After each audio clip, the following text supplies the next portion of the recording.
Hello, Weeb and Weebettes. This is OK Weeb, and I'm a waffle about a trope that became a sensation but got the Logan Paul effect and declined in quality, and that is the yandere. Similar to the tsundere, you'd be a phony anime fanatic if you haven't heard of the yandere. But to enlighten, get views, and move out of my mama's basement, a yandere is a trope that involves a character being so madly in love with a person to a disturbing degree. And because of that love, they will exhibit abnormal behaviors such as stalking, flossing their teeth with their love interest's shedded hair that they got from the ground, that many feet from many places has stepped on, or building a shrine to worship their used tissue that they got from the trash, no matter the ways their tissue may have been used. Yanderes are such loving individuals. They will take extreme measures to keep their object of affection theirs, including violence if may need be. And with their amazingly unwillingness in allowing any rival, romantic or otherwise, near their person of desire, nothing will dissuade yanderes from the notion that they are theirs and theirs alone. Usually, their target is whoever they perceive to be in the way. But if the person they love rejects them or leaves them, they may well decide, fuck it, we shank. And then we get something like this. If only you hadn't watched those Andrew Tate videos, my guy. Deceive their target with how cute and nice they are until something pisses them off to break that exterior and have them lose their cool. The term that researchers commonly use for something like this is psychopathias bitchophrenia disorder. While there are male yanderes, this trope is female dominated, just like the tsundere. Makes me wonder what the hell they're trying to say about women. Yanderes are one-trick ponies most of the times. If you see a lovesick expression and obsessive behavior, either with or without a pet knife, that's how you know you got a yandere on your hands. If you wrap it up, their behavior is really a mental illness being displayed on screen. And you can't cure a mental illness, but you can manage it. And I guess that's where the I can fix them mentality comes from.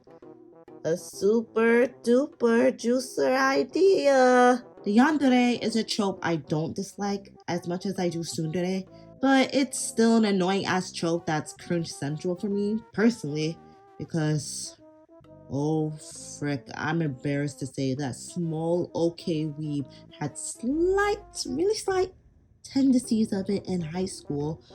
Cross out the penchant for unaliving someone. There were certain boys that I liked, and if they liked other girls, I would usually try to destroy those girls' reputations as much as possible. I would follow my crushes to certain places and bring my friends along for moral support. I would follow those girls and sabotage every inch of their lives and would turn others against them because, in my wee little unhinged brain, I saw them as a threat to my husbando harem. Crackhead behavior, I know. But fortunately, I learned with an age that that way of gaining affection is the complete opposite of what you should do. Too many writers make this trope their entire character. If you can't think of anything beyond lovesick and murderous when it comes to a character, they're probably not a complete character. They cause trouble with their reckless abandon and drag innocents into harm's way because of their bullshit. They also don't learn any fucking lesson. Yanderes are allowed to act openly crazy for the entirety of this series without anything or anyone questioning them. At least the tsundere can change for the better. A yandere gets to remain the same from dawn to dusk. From the start of the introduction to the end of this series, they're still doing the same unhealthy behavior. Over and over and over and over and over and I get the point. No, you don't! Whether if it's used for comedic gag or even if they have a tragic backstory. Yes, a tragic backstory has elements of sympathy that can show us why they're the way they are. But that just can't be the limit. That's so cheap. A tragic backstory can't fix everything. They don't grow. What I'm essentially saying is, what is beyond their insane behavior and love for their prey? Do they have any other interests aside from loving and stabbing? Are there any other feelings they feel aside from affection and violence?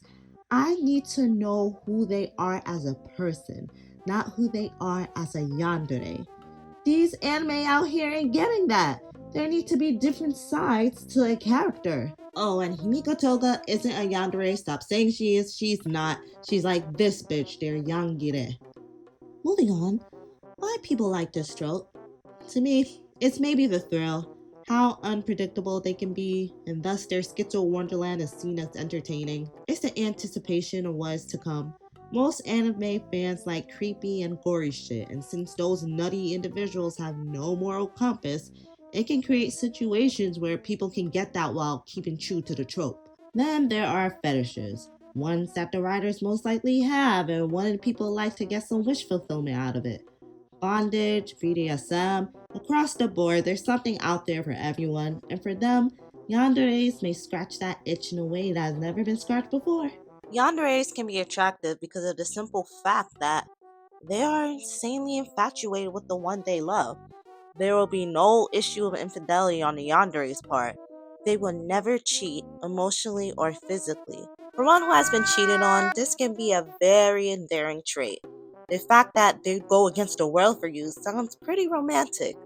The fact that they do a drive-by at your manager's house after she or he has been a prick to you all day is definitely a ride or a die. People probably like having their face sat on. Be submissive to the female that dominates you with love and manipulation and obsession and feral jealousy and toxicity. Yikes. Maybe it is what it is, and maybe people need help. Who knows? Jesus is somewhere to be found, they just haven't located him yet. True nature of a yandere is rather than love the person they say they love and want what's best for them, they love the person because of their own needs. And that's something that should not be applauded or seen as a comedic gag or whatever stupid like the anime wants to show yanderism. Deadass think about it, it's even more tropey than a tsundere because it's set in stone that they'll be like this and have to be like this to move the story along. This trope is needed by the plot more than anything. A good yandere character, to me, is someone who learns that their object of affection is an equal rather than ownership, and learn that there are other ways to show love. If they have a tragic past, confront that past and gain closure so they can continue life without plaguing every interaction or relationship they have. They can still be in love, but tame their unhealthy behaviors because they decided that they won't let their wounds be who they are. Pipe dreams, since I don't know of any yandere that comes close to that, so my middle finger salutes thee. Thank you so much for watching the video. I didn't know I had so much to say about this trope until now, even though I dislike tsunderes more than yanderes. Please like and subscribe because that really pushes my videos out there. I can have lots more people to listen to my dorky ass. Please tell me about your experiences with yandere and if there are any yandere characters that actually have the growth of what I described. Let me know your thoughts. Keep yourself safe. Do not date IRL yanderes because this weeb is